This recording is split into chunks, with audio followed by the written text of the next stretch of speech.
ایک اور عمل ہے، بڑے ہمیشہ دل پر انگلی رکھتے تھے، دل کو، قلب کو جاری کرنے کے لیے، دل کو روشن کرنے کے لیے، دل کو وقوف قلبی کے لیے دل پہ انگلی رکھتے تھے، اور انگلی رکھ کے اللہ اللہ سکھاتے تھے اور دل جاری ہوتا تھا۔ جاری سے مراد پھر ہر وقت دل اللہ کی محبت، اللہ کی یاد، اللہ کی معرفت، اللہ کے نور میں مزین، منور، معطر رہتا تھا۔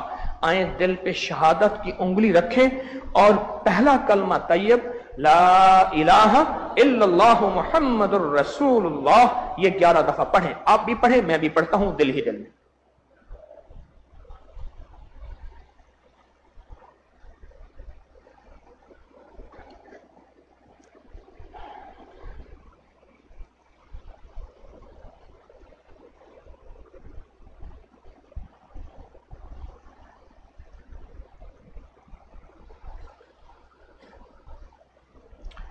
آمین، اللہ مبارک کرے۔